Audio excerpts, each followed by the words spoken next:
हिंदुस्तान को गुलाम बनाना है तो यहां के परिवार तोड़ने चाहिए, उसके बगैर वो कभी नहीं हो सकता। यह अंग्रेजों से लेकर अब तक प्रयास हुआ है, लेकिन पिछले दिनों से इन प्रयासों को कानूनी अमलाजामा पहनाने का भी बहुत प्रयास हुआ है।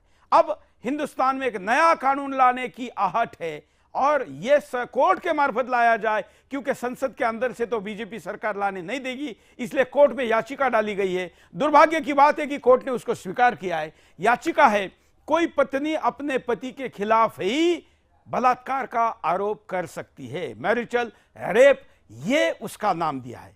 क्या है नया षड्यंत्र, देखें।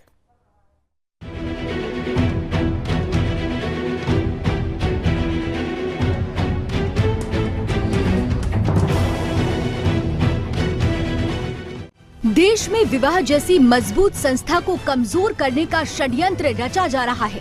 शादी जैसे पवित्र बंधन का मजाक बनाने की कोशिश की जा रही है। दरअसल मैरिटल रेप को लेकर दिल्ली हाई कोर्ट की टिप्पणी सुर्खियों में है। अदालत ने इसे अपराध माने जाने को लेकर दाखिल याचिकाओं पर सुनवाई की है। कोर्ट ने कहा है कि मैरिटल रेप के मामले में सजा मिलनी चाहिए और इसमें कोई संदेह नहीं होना चाहिए। कोर्ट ने ये बात तब कही जब भारत में मैरिटल रेप को अपराध नहीं माना गया है और इसलिए आईपीसी की किसी भी धारा में न तो इसकी परिभाषा है और न ही इसके लिए किसी तरह की सजा का प्रावधान है। विश्व में 100 से ज्यादा देशों में मैरिटल रेप को अपराध मानते हुए सजा का प्रावधान है, लेकिन क्या ऐसा ही भारत में किया जाना चाहिए, इस बात पर गंभीर चर्चा हो रही है। लेकिन भारत में विवाह एक मजबूत सामाजिक संस्था है जिसकी तुलना विश्व में किसी भी वैवाहिक संस्था से हो ही नहीं सकती।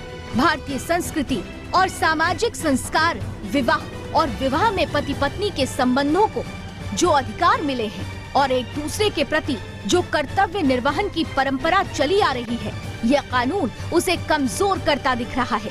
इसलिए इस तरह के कानून भारतीय समाज के लिए कतई स्वीकार्य नहीं है। Bureau report, Sudarshan news.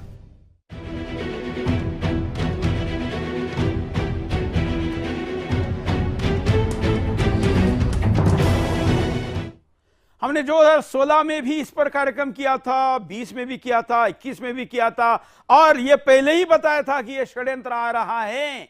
अब ये कोर्ट के माध्यम से आपके सामने है। कोर्ट में क्या दलीलें हुई, वहां पर कैसी कैसी वो बातें बोली गई जो हिंदुस्तान की भूमि में कभी नहीं हो सकती, उसको लेकर मैं अलग से कार्यक्रम भी करूंगा। हम माननीय न्यायालय का आदर करते हुए आग्रह करते हैं कि विदेशी चश्मे से हिंदुस्तान की चीजों को देखकर यहां पर विदेशी कानूनों को लाकर परिवार को तोड़ने वाले षड्यंत्रकारी आपके कंधे का दुरुपयोग कर रहे हैं।